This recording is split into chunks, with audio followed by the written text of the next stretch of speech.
빨리 느껴봐야 돼. 너무 행복한 시절. 옛날에 좀 시간이 걸려서 못했던 영역을 조금 더 예리하려.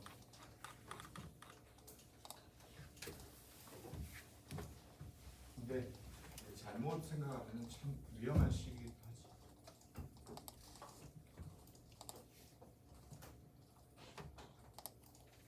자, 오늘 지금 좀 렌더 세팅들 좀 제가 여러분들 이전과 크게 다를 바는 없습니다. 뭐 단순히 랜드스케이프라고 해서 뭐 엄청 큰 배경이라고 해서 렌더링 뭐 다른 영역은 아니긴 한데 그건 제가 간단하게 알려드릴 영역이 있어서 그거 하면서 설명드립니다. 그래서 스케치 영역들은 뭐 저번에 같이 말씀드렸고 셋 정하고 셋 프로젝트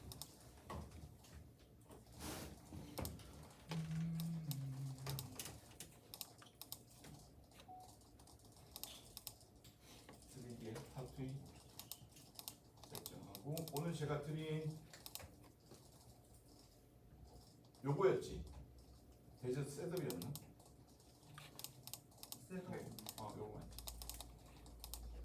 자, 저번에 하던 수업 그대로 이거 아니네. 이거 아니었나? 네, 그거 맞습니다. 왜 거짓말하고 그래? 자, 이거였지. 자, 이거 지금 여기 시퀀스 링크가 끊어졌으니까 여기서 시퀀스 링크만 제일 링크 시키도록 하겠습니다. 크리에이트 하지 마시고 우리 그때 푸티지 했었잖아요.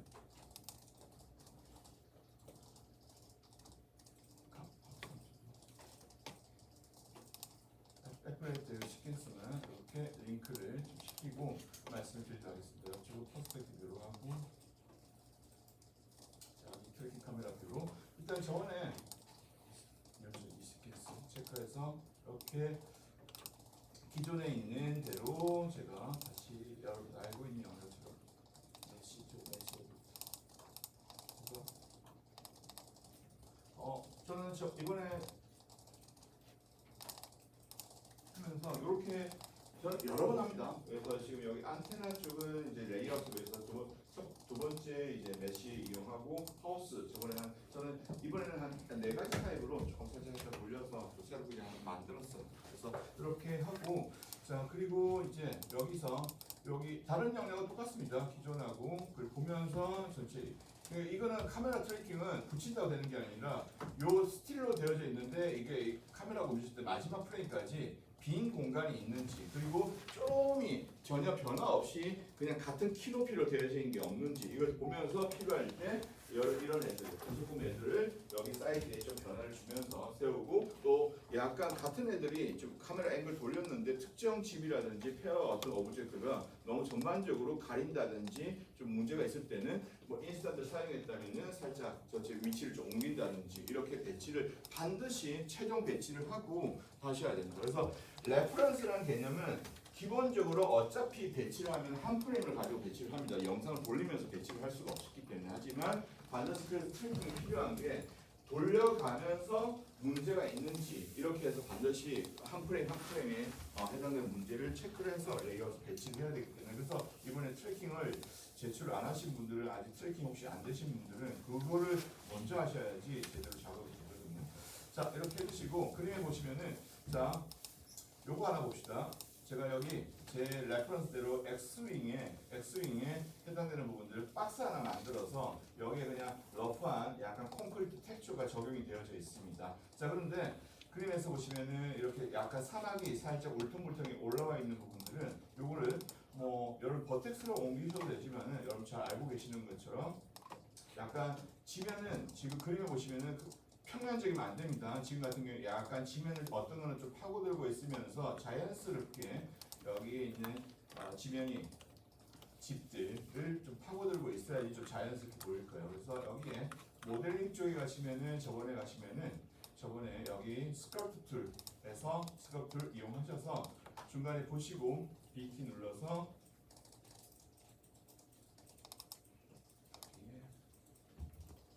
인텐시티가 너무 약하다. 지금 씬의 사이즈가 크기 때문에 스트렝스가 1값 가지고는 어림도 없습니다. 효과도 없습니다. 스트렝스를 씬이 클 때는 최대값으로 조금 높여서 이렇게 해야지 쭉쭉 좀 올라갑니다. 그래서 보시고 의도적으로라도 사막지형에 요거를 그대로 두시면은 되게 밋밋한 그냥 일자형으로 보입니다. 반드시 이제 인스턴트 했다 하더라도 그림 보시고 중간에 되게 카메라 가까이 있는 애들 영역들은 이런 식으로 지면 쪽으로 살짝 파고들게 들어가 주셔야지 자연스럽습니다. 그렇게 해야지 여기 지형과 맞는 거고. 그래서 지금 그림처럼 여기 비행선 안착하는 안착장 부분들도 이렇게 모래사장으로 이렇게 구성을 해주시고, 자 여기서 중요한 게 자 이걸 이제 지금 보면은 그래도 제가 서버 디비전을 적긴 했지만은 약간 로폴입니다. 로폴인데 이게 렌더링 걸면은 좀 각이 지게 나옵니다. 그래서 여러분들이 최종 렌더링 걸기 전에 그렇다고 처음부터 서버 디비전을 100, 300, 3000 이렇게 주진 않습니다. 어느 정도 하고 나서 얘를 스무드를 렌더링 할 때 스무드를 그는데 이때 여러분들이 제가 추천하는 방법은 얘 오브젝트를 선택을 하시고 아시는 것처럼 이걸 여기에 메쉬에 가시면은 메쉬 투 스무드를 하면은 당연히 좀 더 서버 디비전이 많아지겠죠. 그런데 마야 씬이 엄청나게 무거워집니다. 어차피 큰 씬이라서. 그래서 보통 우리가 이렇게 하진 않고 이제 이런 영역에서는 얘 선택하시고 서버 디비전을 물리적으로 보는 뷰포트에서 걸지 말고 렌더링을 할 때만 걸릴 수 있도록 아놀드의 서버 디비전 옵션을 사용을 합니다. 그래서 얘 선택하시고 아놀드 쪽에 가시면은 여러분들이 옛날에 한번 2학년 때 롯데와일 때 제가 말씀드린 것 같기도 하고 안 했어? 그래서 여기에 하시면은 서버 디비전이 있습니다. 해당되는 오브젝트에 이 서버 디비전을 컨트롤할 수 있는 옵션이 있는데, 자 이거 같은 경우에는 기본적으로 여기에 그라운드 영역이라서 이 중에 여기서 캐틀락 또는 리니어를 주시면 되는데 약간 구체 형태라든지 약간 어떤 동면이 있는 애들은 캐틀락을 좀 주시면 되고 그랬는데 이런 애들은 좀 너무 캐틀락 주게 되면은 기본적으로 이제 그라운드 일정 형태의 라인을 가지고 있어야 되니까 리니어 주는 걸 권장드립니다. 그래서 리니어로 주게 되면은 여기 리니어로 주게 되면은 지금 현재 일단은 캐틀락 스무드의 방법은 캐틀락 방법과 리니어 방법. 수학적인 공식은 좀 달라요. 근데 그라운드 같은 경우에는 리니어로 설정을 해주시고 지금 같은 경우에는 이제 이렇게 주자마자 이터레이션 1값이 들어갔던 스무드가 한 번 들어간 거예요. 스무드가 육안으로 안 보입니다. 뷰포트는 가볍지만은 렌더링 걸 때 스무드가 한 번 들어간 상태에서 렌더링이 들어갑니다. 그러면은 시각적으로 여러분들이 마의 뷰포트가 버벅되지 않습니다. 그래서 모든 렌더러들은 이 내부에 서버 디비전 옵션을 렌더링 걸 때만 서버 디비전을 계산할 수 있도록 이 옵션이 되어져 있습니다. 만약에 조금 더 스무드가 필요하다면은 이 정도 주셔야 되는데 당연히 렌더링 시간과 연관은 당연히 있습니다. 계산을 할 때 서버 디비전을 계산을 해야 되지만은 대신 장점은 뷰포트가 버벅되지 않는다. 수만 폴리곤이 많아지진 않는다라는 개념입니다. 그래서 저는 한 1 정도로 주도록 하겠습니다. 얘는 아직까지 높고 지면은 좀 부드러워야 되잖아요. 자 이렇게 구성을 해주시고 자 그리고 나머지 영역은 똑같습니다. 지금 여기에 라이트를 미리 심어놨는데 지금 여기 일단은 잠시 여기 필 프론트, 필 사이드는 잠시 하이드를 시켜보도록 하겠습니다. 여기 인바이먼트 라이트 해서 제가 여기서 저번에 제가 사용했던 그 라이트 그대로 보시면은 요거 지금 제가 요 드린 영역 지금 현재 빛의 방향이 완전 사이드도 아니고 그진 역방 좀 이쪽 영역에서 하기 때문에 섀도우가 이렇게 늘어지더라고요. 그래서 제가 일단 HDR 이미지를 썩 좋은 방법은 아니긴 한데 이 사막지형의 느낌이 해서 엄청 디테일한 라이팅이 그렇게 많이 필요하지 않기 때문에 일단 요 정도에서 HDR 이미지에서 약간 사이드를 돌려서 최대한 그림에서 이렇게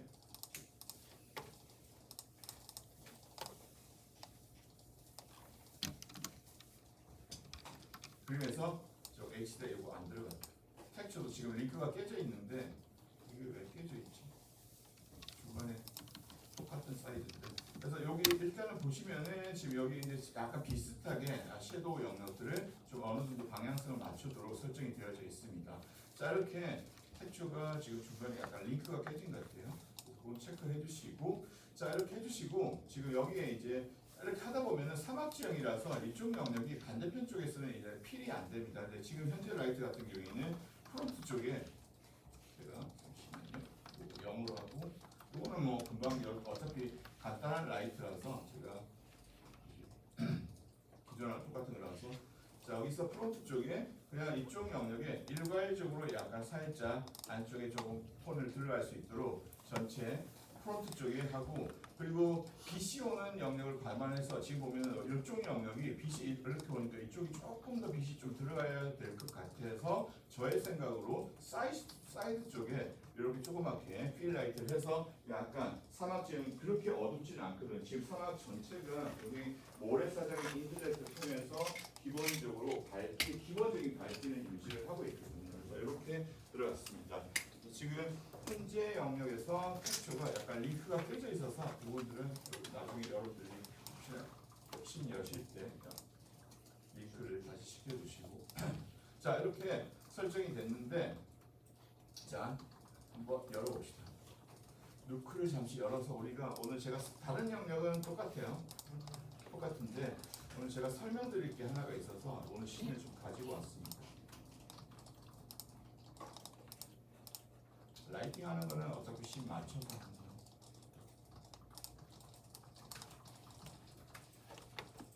자, 여기 컴프 쪽에 우리 렌더 폴더 안에 제가 렌더링한 얘들을 조금 가지고 오도록 하겠습니다. 렌더링은 똑같아요.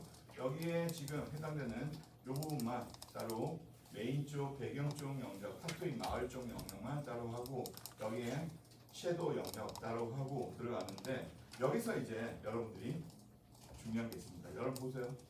여기 보실 때 지금 제가 지면 영역 그림에서 렌더링 할 때 이거 잘못 렌더링하면 여러분들이 지면을 여기 박스 보세요. 박스. 지금 아래쪽에 어차피 우리가 오브젝트의 지면을 울퉁불퉁하기 위해서 얘를 이제 스커프 툴을 이용해서 올렸잖아요. 그러면은 지금 여기가 이 지면이 해당되는 이 오브젝트를 커팅을 해야 되거든요. 커팅을 해야 되는데 일반적인 방법에서 여러분들이 보면은 커팅을 안 됩니다. 커팅이 안 되기 때문에 이때는 이제 크리토메트 이용해서 합성해서 얘를 커팅하게 만드는데 그 부분을 제가 말씀을 드리려고 해요. 자, 봅시다. 일단 먼저 여기서 일단 그 부분만 좀 말씀드리도록 할게요. 그라운드 선택하고 엑스윙 선택하고 라이트 선택하고 여기 스켈트 선택하고 여기 자와 포지션은 여기 자와 포지션이라고 있죠. 얘는 델리트 하세요. 나중에 카메라 그라운드 여기 일단 다 선택 하셔서 타투인 메인 레이어 하나 만들도록 하겠습니다. 그래서 이렇게 해주시고, 얘네들도 텍스처 끊어져 있지. 경로가 약간 다른 거. 타투인 요 메인만, 섀도우를 제외한 메인만 들어가도록 하겠습니다. 자, 이렇게 해주시고, 자, 여기에서 이제 봅시다. 우리가 여기서 얘는 자, 한번 보도록 할게요. 지금 현재 이 그라운드는 저번처럼 잘 들으세요. 저번처럼 간접광 역할을 하기 위해서는 있어야 되죠. 간접광 역할을 하기 위해서는 아래쪽 간접광 역할을 하기 위해서는 있어야 되는데 실제적으로는 렌더링이 되면 안 되겠죠. 그래서 자, 잘 들으세요. 그래서 우리가 여기에 라이트 세팅에 컨트롤 A 키 눌러주시고 해당되는 이 이미지 영역을 여기 이미지 플랜 쪽 영역을 알파 쪽의 영역을 개인으로 이렇게 설정을 하고 이렇게 알파 영역 그러면은 지금 현재 얘가 이렇게만 보이겠죠. 이렇게 보이겠죠. 그런데 해당되는 영역은 알파 개인 여전히 그라운드 영역으로 렌더링 되고 있기 때문에 섀도우가 보이죠. 섀도우는 지금 어차피 그라운드만 따로 렌더링 한다고 저번에 말씀드렸습니다.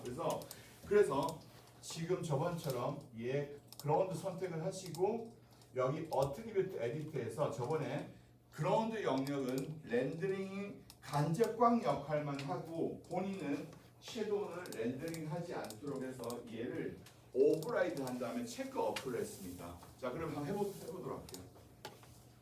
오른쪽 클릭, 크리에이트 오버라이드, 체크. 어떻게 돼요? 밑에 이 바닥 나타납니다. 이 바닥 나타나요. 바닥 나타납니다. 자, 그러면 이건 우리 지금 약간 딜레마에 있습니다. 지금 어쨌든 얘는 섀도우는 뽑지 않아야 되고 얘는 온전하게 배경 영역만, 전경 영역만 뽑아야 되는데 그러려면 얘는 프라이머리 비지빌리티를 어플하는 얘가 없어지니까 커팅할, 블로킹할 애가 없어지는 거야. 근데 이 부분들은 여러분들의 선택입니다. 자, 이렇게 하시고 지금 이렇게 해서 렌더링 하게 되면은 자, A키 어쨌든 전경 섀도우 없이 전경은 나타나잖아요. 나타나고 얘가 어쨌든 기본적인 이 그라운드는 본인의 섀도우만 렌더링이 안 될 뿐 이미지 플랜이 지금 여기서 간접광 역할을 하고 있잖아요. 그렇기 때문에 여기까지 됐는데 첫 번째 방법 하나 아예 요 두 개를 포함을 시켜가지고 크리에이트 매트를 뽑아서 합성해서 컷아웃을 시킨다. 컷아웃을 시킨다. 합성해서. 근데 이제 그러려면은 레이어를 하나를 더 만드셔야 됩니다. 아예 크리에이트 매트를 위한 레이어를 하나를 만들어서 해야 되는데 너무 번거롭지 않아요? 그 크리에이트 매트 하나 때문에. 근데 여기서 이제 저의 판단이 들어갑니다. 여러분들이 랜드스케이프 같은 경우가 있으면 이 아래쪽 그라운드에서 올라오는 그 간접광 역할이 굉장히 미비합니다. 있으나 마나 해도 크게 차이가 없다고요. 없기 때문에 과감하게 크리에이트 매트에서 컷아웃 방법도 있지만은 저는 저의 선택은 과감하게 여기에 카메라를 선택을 하고 얘는 그냥 이미지 플레이 간접광 하지 않겠다 해서 아예 논을 해버립니다. 논을 해버립니다. 그러니까 이게 본인의 선택이에요. 사실은 원래 그라운드가 있어야지 본인이 이제 이렇게 밑에서 올라오는 간접광을 해서 뭐 반사라든지 약간 밝기라든지 영향을 끼치긴 하는데 생각보다 지금 이런 랜드스케이프 같은 좀 멀리 보는 이런 씬들은 상당히 미비합니다. 여기에 조그만 유리가 있다 하더라도 그 간접 반사 자체가 보이지도 않아요. 사실 크게 의미가 없습니다. 그래서 실무에서는 이런 거에 크게 연연해하지 않습니다. 얘를 간접광을 줄 것이냐 주지 않을 것이냐 이런 거 연연해하지 않아요. 근데 진짜 디테일한 유리라든지 스페큘러가 있는 클로즈된 씬들은 반드시 중요하겠죠. 중요한데 지금 같은 경우에는 크게 이런 부분들은 과감하게 얘를 그냥 논으로 하고 이건 여러분들 선택입니다. 생각보다 아래쪽에서 간단하게 그라운드에 올라오는 이 간접광이 그렇게 엄청나게 신에 영향을 끼치지 않습니다. 그래서 이 부분들을 여러분들이 뭐 과감하게 이거를 논으로 하셔서 들어가셔도 크게 무관합니다. 근데 문제는 그래도 해결되지 않은 게 있죠. 자, 이 간접광은 뭐 내가 크게 영향을 끼치지 않기 때문에 아예 이미지 플레이 자체를 그냥 논으로 하겠다라고 했는데 역시나 해당되는 부분들은 여기가 커팅이 안 된다는 겁니다. 자, 이때 커팅 방법 알려드려 갈게요. 얘 선택하고 야 프라이머리 비지빌리티는 체크하셔야 된다. 얘 오버라이드 체크업. 여기에 리무브 하시고 오버라이드 리무브 하시고 이제 이 자체는 간접광 자체가 그라운드가 있어야 됩니다. 그라운드가 있어야지 컷아웃이 됩니다. 그래서 프라이머리 비지빌리티는 체크를 하시고 대신에 지금 현재 영역은 섀도우가 렌더링 되면 안 되겠죠. 자, 이때 여러분들이 해야 될 영역은 자, 잘 드세요. 지금 이 그라운드는 평평한 그라운드가 아니라 해당되는 오브젝트를 컷아웃해서 정확하게 잘라내야 되는 역할을 가지고 있어야 됩니다. 오브젝트가 있어야 됩니다. 있어야 되고 여기 하지만 이 섀도우는 렌더링 되지 않아야 됩니다. 그러면 위에 오버라이드 매트라는 옵션이 있습니다. 오른쪽 클릭 해주시고 크리에이트 오버라이드하고 매트 했으면 섀도우도 렌더링 안 되고 아예 컷이 됩니다. 그리고 A-키 누르보세요. 그리고 원 상태로 오시면 완전히 컷 아웃된 상태에서 이렇게 나타납니다.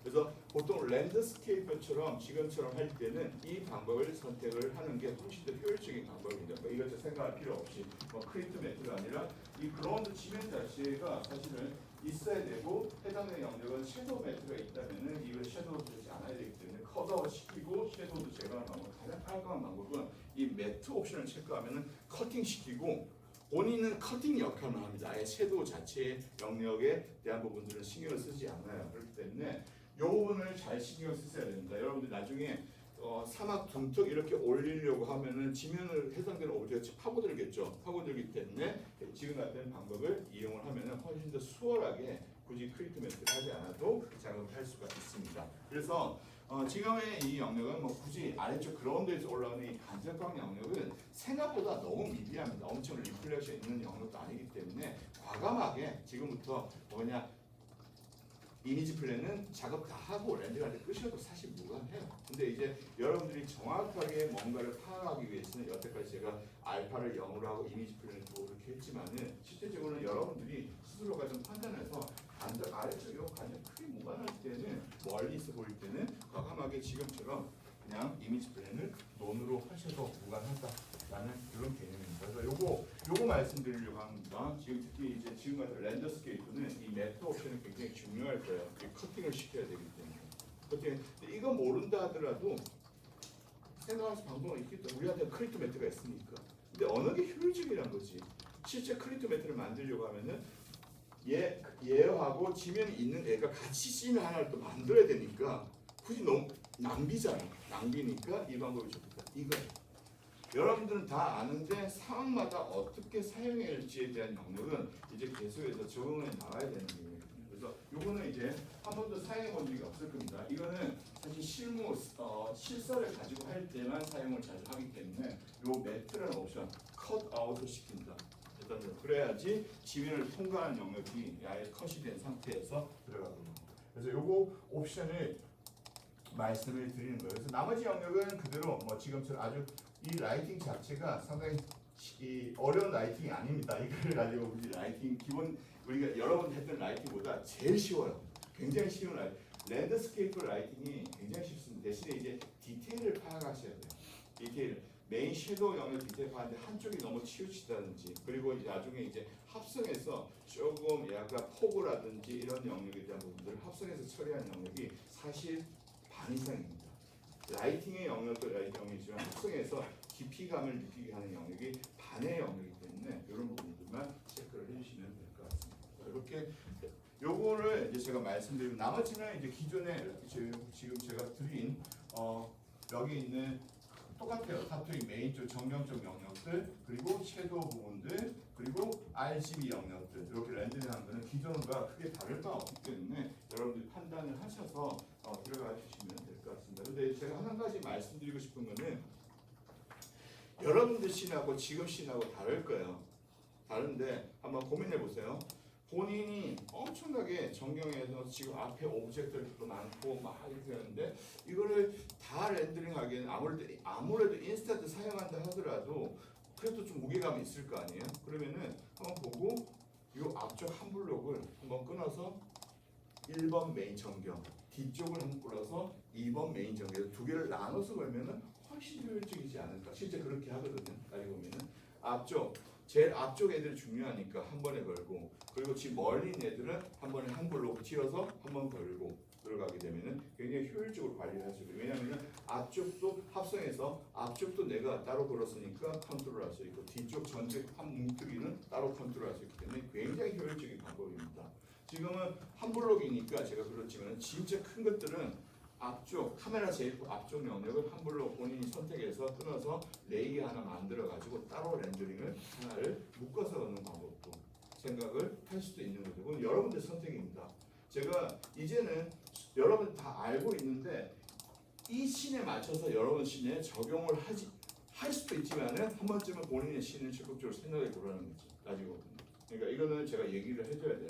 네, 여러분 씬 모든 씬들을 제가 수업 시간에 다 할 수가 없잖아요. 그래서 이런 거의 경우에는 보통 실무에서는 블록별로 정경 자체가 중요하니까 섀도우야 뭐 기본적으로 어떻게 보면 뭐 따로 할 수도 있고 뭐안 그래도 할 수 있지만 정경 자체 메인 영역이니까 블록별로 한 번쯤은 걸어도 괜찮아요. 하지만 렌더링 한번 걸어보고 판단하세요. 그거는 여러분들. 그래서 중요한 애는 언제나 항상 따로 떼어냅니다. 따지고 보면 중요한 애들. 그래서 한 번쯤은 보시 그게 훨씬 더 렌더링 타임상 효율적일 거예요. 수백 개의 인스턴스를 하더라도 아무래도 얘들은 정보가 많아지죠. 그러면은 기본적으로 렌더링 시간은 올라가는. 물론 이제 그걸 메시로 사용하면 아예 렌더링이 안 걸려요. 연결이기 때문에 그것도 한번 생각해 볼 필요는 있습니다. 자, 이제 요거 이제 본격적으로 합성은 들어갑시다. 파일 세이브 해주시고. 자, 이제 생각하는 방법, 내가 이 씬을 어떻게 처리할 것인가, 저는 그거를 여러분한테 마지막까지 각오하는 영역을 말씀드리고 싶거든요. 그래서 리절트 펌프 버전 5. 자, 이렇게 해주시고 실사 불러오도록 하겠습니다. 자, 다음 주 수업과 앞으로 수업과 연관성이 다 있는 내용들입니다. 이제 본격적으로 합성과 이제 3D의 연계성에 대한 얘기를 계속해서 할 거예요. 자, 실사 불러오시고, 자, 이제 기존의 패스는 똑같습니다. 여러분 다 열어보시면은 알고 있습니다. 계속 반복되는 것들은 굳이 지금 3학년 입장에서 똑같이 할 필요 없죠. 자, 해주시고 우리 세팅은 1920, 1080.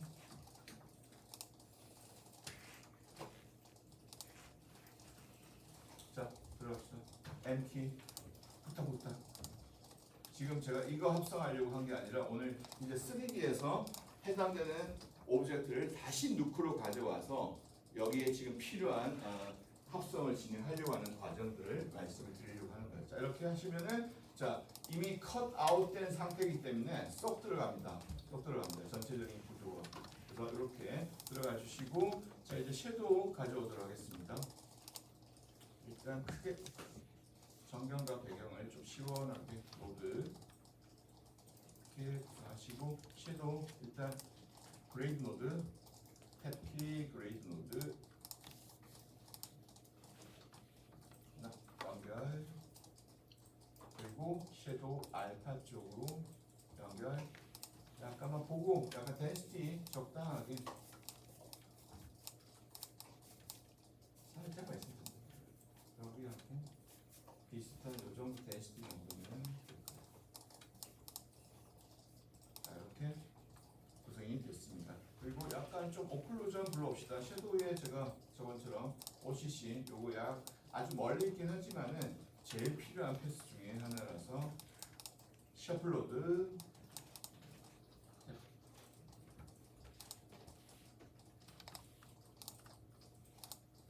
OCC M키 A는 항상 소스 쪽으로 연결 잊지 마시고 멀티플라이.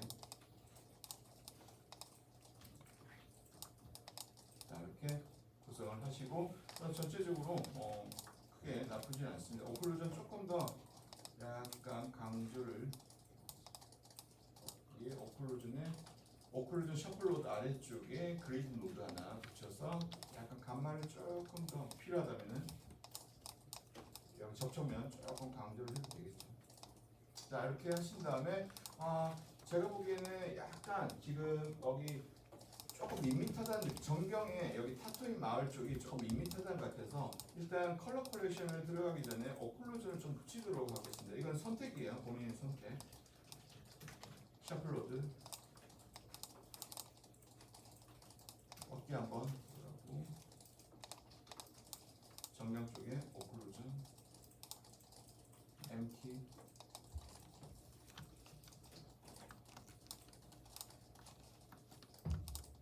멀티플라이. 확실히 좀 입체감이 들어갑니다. 지금 왜냐하면은 라이팅의 영역이 조금 평면적으로 좀 들어가 있어서 이게 지금 여러분들도 어플로 좀 필요할 거예요. 지금 여기는 이렇게 들어가야지 확실히 입체감이 좀 듭니다. 조금 더 나은 것 같습니다.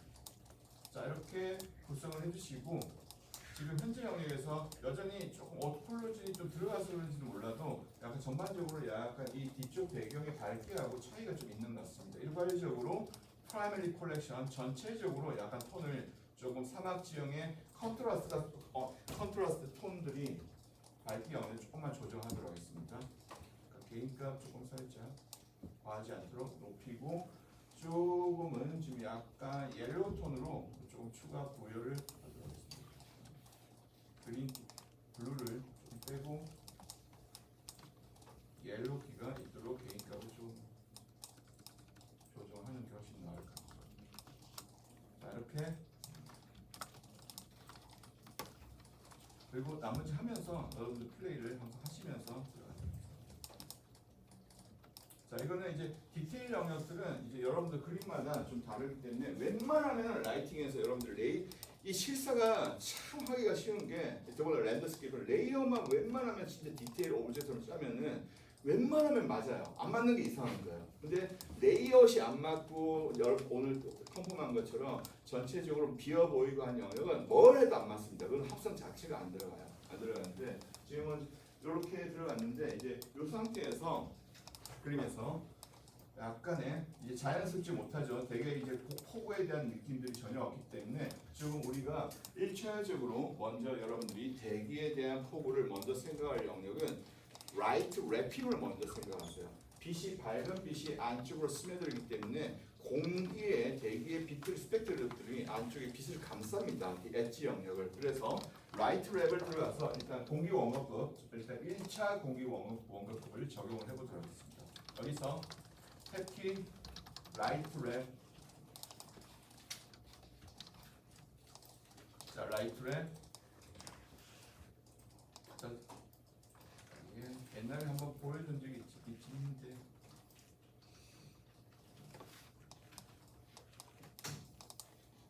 자 라이트 랩이 지금 실제적으로는 밝은 빛이 실제 우리 현상은 카메라 현상은 이 밝은 빛이 안쪽에 이 전경의 엣지를 감싸서 그 뒤쪽에 있는 공기가 마지막 태양과 가까운 쪽의 영역과 서로 접하는 영역 이게 이제 공기 원거법의 기본입니다. 그래서 자 이렇게 설정하시고 라이트 랩 A는 전경 쪽으로 따로 얘는 개별적으로 소스를 뽑아내는 거라서 따로 하시고 B는 여기 배경 쪽에 있는 영역으로 중간 컨트롤 클릭하시고 연결고리 하나 만드신 다음에 연결 해주시고 일단 뷰를 라이트 랩 쪽으로 해주시고 뒤쪽이 아마 하늘색 밝은 톤 쪽에 있다 보니까 이 영역을 라이트 랩 열어주시고 제너레이트 랩 옴니 체크해 주시고 지금 아무것도 안 보일 거예요. 여기 인텐시티 높여주시면 뒤쪽에서 스며나오는 밝은 빛의 랩핑된 픽셀들이 이렇게 보입니다. 여기 인텐시티 적정 정도로 높여주시고 그럼 여기가 태양과 가까운 이런 지점이 때문에 빛이 스며나올 수밖에 없습니다. 그리고 이렇게 감싸면 안 되죠. 빛은 퍼져야 되기 때문에 탭키 블러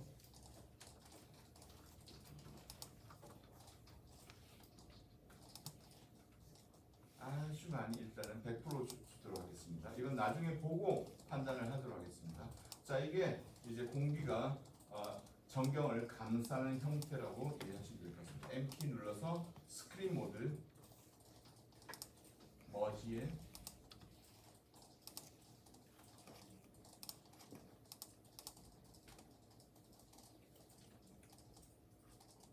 자 스크린 모드 이렇게 해주시고 잠시 보시면은 뒤쪽에 살짝 이거 안 주면은 큰일 납니다. 랜드스케이프는 반드시 이제 뒤쪽 영역에 공기 원광법에 대한 부분을 생각하셔야지. 안 그러면 그냥 CG에서 렌더 된 거하고 똑같아요. 지금 같은 경우에는 그냥 CG예요. 사실은 뭐 전체적인 어울릴 수 있을지 몰라도 사실은 이 공기와 접촉이 없습니다. 이제는 안쪽으로 살짝 공기가 들어가면서 1차적인 원광법에 대한 영역이 살짝 들어갑니다. 아무것도 아니고 하나의 차이에서 이게 CG냐 CG가 아니냐가 들어간 건데요. 이렇게 구성해 주시고 자 여기서 조금 더 약간 여기서 보시면은 좀 더 강하게 하고 싶다면은 인텐시티 저는 약간 조금 더 뿌옇게 좀 거리감을 살짝 약간 강도를 좀 높여주셔도 되고 대신 높인 만큼 블러의 양도 체크하셔야 된다. 라이트 랩핑이 조심해야 될 게 이 엣지에 둘러싸인 형태가 보이면 안 됩니다. 공기가 살짝 퍼지도록 유도를 해주시는 게 굉장히 중요해요. 그래서 반드시 이렇게 설정해 주시고 얘 인텐시티를 잡으세요. 방법은 두 가지인데 여기에 인텐시티를 높이는 거는 지금 현재 여기 배경에서 불러온 이 픽셀의 영역을 그대로 가지고 인텐시티를 높여도 되고 아예 원본 자체 픽셀을 가지고 있는 이 원본 자체의 배경 밝기를 높여도 똑같은 효과가 들겠죠. 그래서 탭키 눌러서 그레이드 노드 이용해서 하신 다음에 여기에 배경 쪽에 연결되는 라이트 랩 쪽에 연결되는 쪽에 배경의 밝기를 높여도 사실상 똑같은 효과를 거습니다. 약간의 차이는 있어요. 그리고 여기서 개인값을 높여도 포구가 조금 더 많이 깔립니다. 살짝. 근데 과하지 않도록 필요 없는 포구는 오히려 그림을 흐리멍텅하게 만들 뿐입니다. 적당 정도로 만들어 주시면 됩니다. 아직 합성은 지금 초기 단계라서 그래서 이렇게 앞쪽 영역과 뒤쪽 영역에 조금은 기본적인 포구의 영역이 만들어져 있습니다. 자, 이렇게 라이트 래핑은 굉장히 중요한 영역이고 하늘 쪽이 지금 너무 화이트라서 주위 배경 영역이 좀 맞지가 않는 것 같아요. 얘만 있을 때는 뭐 그렇게 차이가 없을 텐데 이제 이 앞쪽에 전경이 들어가게 되면은 여러분들이 뒤쪽에 있는 이 배경 하늘이라든지 어떤 배경 자체가 톤이 안 맞다든지 좀 어울리지가 않을 수가 있습니다. 이럴 때는 이제 오늘은 간단하게 들어갈 텐데 매트 페인팅이라는 방법을 통해서 어울리는 배경으로 교체를 해버립니다. 제가 이제 이번 학기 영역에서 이제 3D 매트 페인팅과 같이 들어갈 때가 있을 거예요. 그래서 이 부분들은 일차적으로 너무 화이트라서 약간 옐로이시한 영역으로 여들 톤하고 좀 맞추기 위해서 제가 원본 쪽에 태피 톤을 1차 간단하게 약간 옐로우티 황사가 있잖아요. 그레이드. 근데 저는 여러분들 제가 그냥 하는 것 같아도 아닙니다. 저 AI 톤 이 레퍼런스 보고 하고 있어요. 이미 수십 번을 봤습니다. 이대로 톤 조정하고 있다고 이대로. 지금 약간 옐로우기가 있습니다. 너무 화이트가 아니라. 그래서 이대로 지금 전체 영역을 약간 여기서 대신에 이제 전체가 아니라 하늘 쪽 영역이기 때문에 우리 램프 마스크 사용합시다. 태피 램프.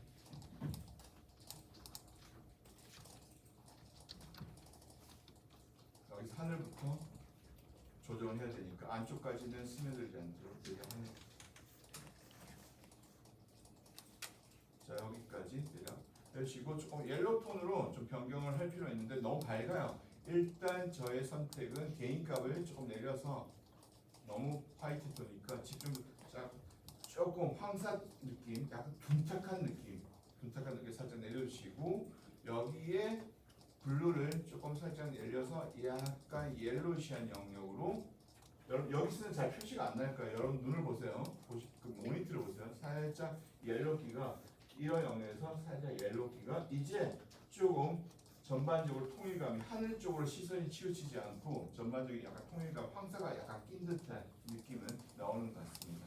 자, 이렇게 하시고 나머지 좀 디테일들은 이제 추가적으로 확인을 하고 중요한 영역부터 말씀해 드리도록 하겠습니다. 자, 여기에 제가 오늘 하려고 하는 영역은 지금 여기에 지금 자와 캐릭터가 여기서 대화를 하고 있는데 이 부분들은 이제 실제 합성에서는 자와 캐릭터를 만들 수도 있긴 하지만 촬영을 다 합니다. 스튜디오에서 그린 스크린에서 이렇게 대화하는 영역을 촬영을 하고 여기에 끼워넣는데 주의할 점은 카메라가 움직이기 때문에 절대로 그린 스크린 영역은 카메라가 움직이거나 정지된 상태에서 들어가고 촬영된 그린 스크린의 푸티지는 여기에 3D 카드 오브젝트로 맵핑을 해서 배치하는 방법을 사용을 합니다. 멀리 있을 경우에는. 그래서 그 방법을 같이 하는 방법을 좀 우리가 생각을 해보자는 의미에서 제가 우리 컴프 쪽에 소스 쪽에 가시면은 여기에 클라우드 S라고 자와 캐릭터가 이렇게 약간 싸우는 캐릭터가 있습니다. 얘를 좀 가져오도록 할게요.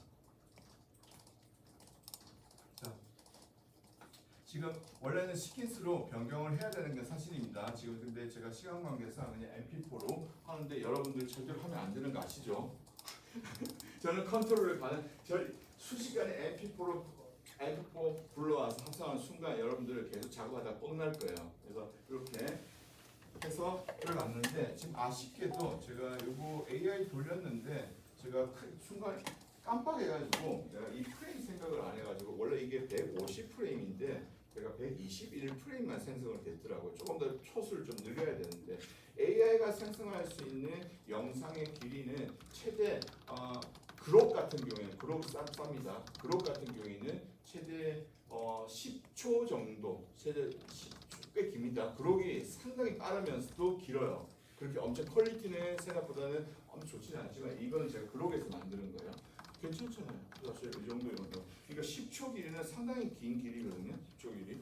그래서 요거 근데 이게 지금 121 프레임이라서 어차피 멀리 있는 애라서 저는 저의 판단으로 굳이 150에 맞출 필요 없이 멀리는 했잖아요. 그냥 동작만 만들면 되는 거기 때문에 탭키 타임에 탭키 리타임 노드를 붙여서 얘를 리타임 노드를 붙여서 여기에 아웃 레인지에 마지막 121프레임에 해당되는 영역을 얘를 150으로 리타임을 치도록 하겠습니다. 그리고 1프레임은 변함없이 1은 그대로 유지하고 이렇게 되면은 0.8 정도 살짝 슬로우 스피드가 조정이 될 거예요. 그래서 누크에서 아주 중요한 영역을 이렇게 리타임 치면 안 됩니다. 프레임이 많든지 아니면 똑같아야 되는데 지금 같은 경우에는 소스로 사용하는 영역에서 약간 이렇게 좀 대처를 할 수도 있어요. 실을 진짜 자주 이용하는 거 좀 멀리 있을 때 굳이 같이 하는 것보다. 자 그리고 여기서 혹시나 지금 누크에서 이런 리타임 노드를 사용할 때 누크가 리타임이 생각보다 퀄리티가 좋지가 않습니다. 이 말은 약간 트레일이 생겨요. 아무래도 타임과 타임 사이에 이게 느릴 때는 두거나 느릴 때는 그래서 여러분들 디폴트로 되어진 필터링에 대한 옵션이 있는데 박스로 하지 마시고 니어스트로 하도록 하세요. 혹시 이렇게 하면 트레일이 좀 적게 생깁니다. 픽셀이 적게 깨진다는 얘기입니다. 니어스트. 이거 하나 하려고 또 애프터비트 가서 리타임 할 필요는 없잖아요. 근데 이제 약간 픽셀이 좀 깨지는 영상들이 있어서 자 이렇게 설정해 주시고 자 요것만 하고 잠시 휴식하도록 하겠습니다. 자 요거는 키를 따야 되기 때문에 일단 간단하게 이제 키를 여기 마스크를 좀 추출하자는데 아주 쉽습니다. 이제 키라이트 이용해서 그냥 우리가 오늘은 그냥 키라이트에 이제 이렇게 해서 키단과 간단한 옵션에만 좀 치중하세요. 어차피 이 수업 자체가 마스크 따고 그런 부분들이 아니라서 키는 따야 되기 때문에 키라이트의 옵션을 사용해서 이거를 키를 마스크를 설정하도록 하겠습니다. 여기서 키어에 가시면은 키라이트 있습니다. 키라이트 설정을 하고 사용하는 방법은 간단합니다. 지금 여러 개의 옵션들이 있는데 여기서 먼저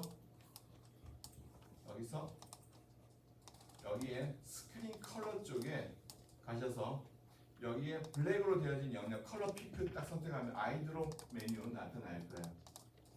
그리고 컨트롤 알트 클릭 해주시고 여기에 그린 쪽에 해당되는 부분들 클릭 피킹 딱 해주시고 한번 피킹 딱 해주시면은 뒤쪽 블랙이 될 겁니다. 자 이렇게 해주시고 키라이트를 사용하는 방법입니다. 이렇게 한번 피킹하시면은 1차적으로 피킹한 곳을 기준으로 해서 얘가 이제 A키 눌러보세요. A키 눌러보시면은 아직 좀 거칠긴 하지만은 여기를 피킹했기 때문에 여기가 완전 블랙이라 생각을 하고 이제 이렇게 일단 1차적으로 블랙과 화이트에 아주 러프한 알파가 만들어집니다. 보통 이제 우리가 스튜디오에서 촬영을 하게 되면은 어느 쪽은 좀 빛이 많이 가고 어느 쪽은 빛이 적게 가기 때문에 그린 스크린을 할지라도 어떤 쪽은 밝고 어떤 쪽은 약간 어둡게 되기 때문에 완벽하게 처음에 이렇게 피가 빠지지 않습니다. 블랙과 화이트로. 그래서 이거를 조정을 해주셔야 되는데 조정하는 1차 방법은 다시 컨트롤 알트 키 눌러주시고 알파를 본 상태에서 클릭 생각보다 여기서 본 상태에서 조금 전체적으로 좀 가끔씩 보면 좀 많이 블랙으로 빠지는 영역이 좀 있을 겁니다. 근데 지금은 사실 엄청 똑같네요. 어디를 지정을 하든지 한쪽은 좀 부족한 영역이라서 생각보다 그렇게 좋지가 않습니다. 그냥 이 정도로 하도록 하겠습니다. 딱 아까 처음에 했던 영역. 원래는 이제 약간 미세하게 다르면은 컨트롤 알트 클릭하고 여러 번 클릭하면은 조금 더 블랙 영역이 좁혀져 가거든요. 근데 지금은 전체적으로 그냥 AI 뽑은 영역이라서 생각보다 이렇게 많이 설정되지는 않는 것 같습니다. 블랙과 화이트의 명확성이 괜찮습니다. 어차피 딱 이 정도 설정해 주시고 다시 이제 A키 눌러보시면 굉장히 알파 영역을 보면은 굉장히 지저분합니다. 지금 좌와족을 제외한 나머지 영역은 블랙이 돼야 되는데 그래서 이제 키어들은 처음 이제 이렇게 1차적으로 하고 얘는 완전 블랙, 얘는 완전 화이트로 조정할 수 있는 옵션을 마련해 뒀습니다. 굉장히 쉽습니다. 먼저 여러분들이 해야 될 일은 자 여기 스크린 개인 쪽 영역의 옵션은 자 1차적으로 여기 살짝만 절대로 이렇게 만들면 안 됩니다. 그러면 깎여져 나가요. 살짝만 대략 조금만 살짝 올려서 아까 부족했던 기본적인 그 주위에 블랙이 돼야 되는 영역들은 1차적으로 조금 더 확장을 시켜주시고 아주 약간만 확장을 시켜주시고 여기에 스크린 매트 쪽에 가시면 이건 그냥 옵션 외우세요.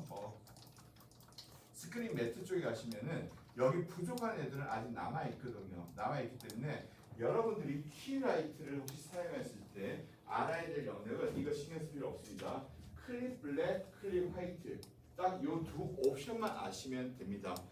자 이렇게 일단은 클립 블랙 완전 블랙이 돼야 될 영역을 좀 더 이제 조정하는 거. 클립 화이트 완전 화이트가 돼야 되는 영역들을 조정을 하는 거. 일단 여기 클립 블랙 영역을 수치값을 좀 올려볼까요? 자 이렇게 일단 좀 많이 올리긴 했는데 어차피 좀 러프한 거라서 올리니까 지금 어중간한 중간 톤에 있는 블랙과 가까운 애들은 이런 식으로 지금 블랙이 가깝게 어느 정도 조정이 됩니다. 그런데 아무래도 이 안에서 좀 좋지 못한 약간 그레이 톤이 있기 때문에 이런 쪽 애들도 사실상 지금 보면은 완전 화이트에서 좀 어느 정도 멀어지는 경향이 있습니다. 그래서 여기서 클립 화이트 영역을 다시 과하지 않도록 딱 요 정도. 이거를 중간에 잘못 너무 과하게 하면은 서로 역회전이 됩니다. 그래서 적당 정도로 일단 오늘만 일단 요 정도로 설정을 하도록 하겠습니다. 너무 과하게 올렸다 제가.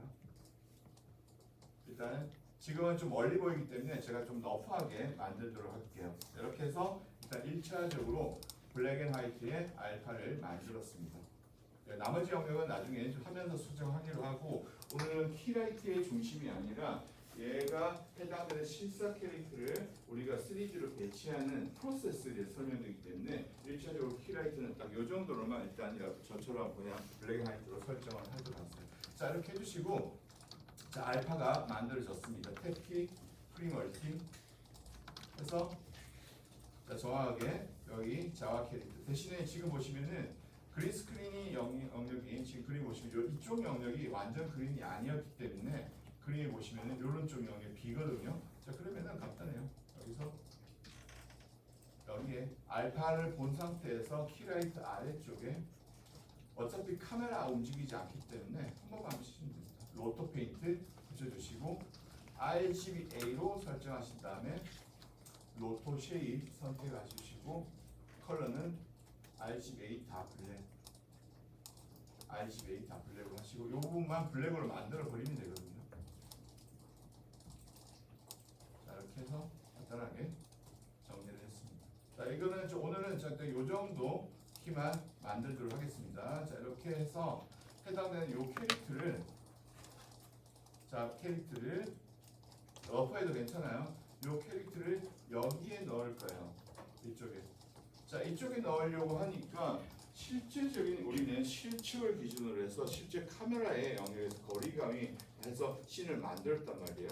그러면은 해당되는 이 캐릭터는 여기 이 근처에서 이 정도 아까 제가 보는 레퍼런스 사이즈에 맞춰서 이 위치에 들어가야 됩니다. 들어가야 되는데 지금 우리한테는 이제 2D 렌더링된 씬만 있기 때문에 실제적으로 얘를 3D로 배치를 하기 위해서는 우리가 마야에서 작업했던 요 위치, 지금 X윙이 해당 플랫폼 있는 요 위치에 대한 위치 정보값이 필요합니다. 굉장히 다양한 위치 정보값을 추출하는 방법은 있습니다. 그래서 제가 앞으로 수업하면서 말씀을 드릴 거예요. 오늘은 가장 클래식하게 들어가도록 하겠습니다. 가장 정확한 방법. 자, X윙. 자, 이제 3D로 가서 보시면은 제가 해야 될 영역은 여기에 그림에서 지금 그림 보시면은 X윙 바로 아래쪽에서 이 레퍼런스 이미지가 여기서 지금 서로 대화를 하고 있습니다. 이쪽 영역에서. 내가 그 위치를 잡아주시. 그러면 요 그라운드 위치에 서 있어야 되거든요. 그래서 제가 선택한 방법은 이 그라운드를 엑스포트 하지 않고 어차피 위치점만 파악하면 되기 때문에 여기에 서 있으면 되면 요 4개의 폴리곤만 선택을 할 거예요. 그러면은 방금 3D에서 실제적으로는 이 자와 캐릭터가 여기 있는 영역을 요 폴리곤으로 확인을 할 수가 있거든요. 그래서 저는 이 폴리곤을 누크로 가져가서 누크 3D 컴포지팅을 위한 배치용으로만 확인용으로만 사용을 할 겁니다. 그래서 얘 폴리곤 선택을 해주시고 얘는 이제 듀플리케이트 합시다. 에디트 메시에 듀플리케이트. 요 폴리곤만 듀플리케이트해서 이 듀플리케이트 하시면은 여기에 폴리메시에 두 조각으로 나눠질 거예요. 그래서 여기 이름은 잊지 마시고 얘는 여기 그라운드, 여기는 자와 포지션. 자, 잊지 마시고 여기 오브젝트는 반드시 여기 그라운드 선택을 하시고 히스토리 제거를 하셔야지 따로 엑스포트를 할 수 있습니다. 히스토리, 엑스포트 히스토리. 그래야지 이렇게 설정할 수 있습니다. 이렇게 자와 포지션은 굳이 그라운드 같이 있을 필요가 없기 때문에 히스토리 제거했기 때문에 바깥으로 끄집어내도록 하겠습니다. 그러면 얘가 이제 누크에서 나중에 3D 합성을 할 때 그 자와 캐릭터에 써야 될 정확한 포지션을 우리가 이 씬을 통해서 작업했기 때문에 그래서 여기로 가져갈 거예요. 그리고 이제 누크에서 3D에서 배치를 하기 위해서는 3D에서 이제 매핑을 해서 누크에서 배치를 할 거예요. 여기서 배치를 하면은 당연히 이 카메라 필요하겠죠. 우리가 씬의 스케일을 조정했던 이 카메라가 필요하기 때문에 이 데저트 씬 트래킹 씬과 함께 요 자와 캐릭터가 가지고 있는 이 포지션 값을 같이 누크로 엑스포트해서 3D 컴포지팅으로 들어갈 겁니다. 그래서 무슨 말인지 아시겠죠? 자, 이렇게 질문하시는 분이 계세요. 교수님, 저번에 우리 그 트래킹 했잖아요. 그 누크에 카메라 있는데 굳이 지금 여기 있는 카메라를 가져갈 필요가 있나요? 그냥 요것만 가져가면 되지 않나요? 생각하는데 우리 뭐 했어요? 스케일 조정, 위치 바꾸고 했잖아요.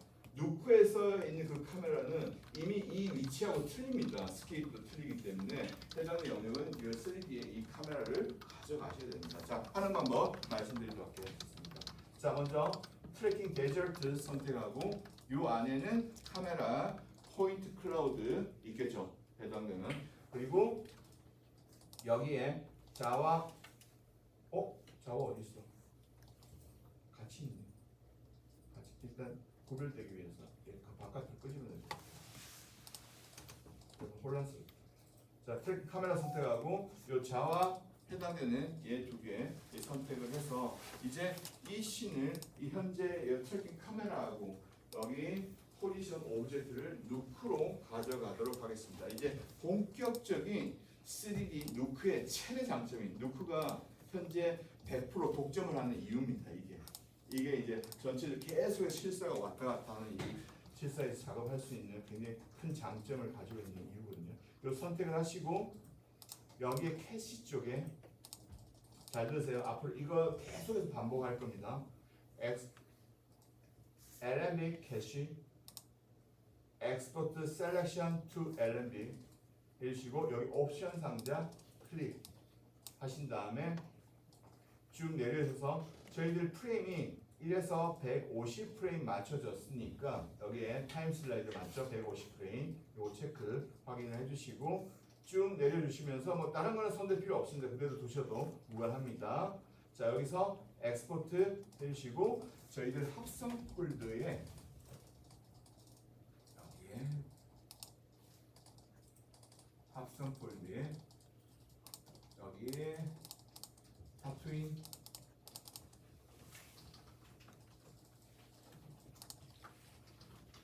씬이라고 이렇게 그냥 적당한 이름으로 LMB 파일로 엑스포트를 합니다.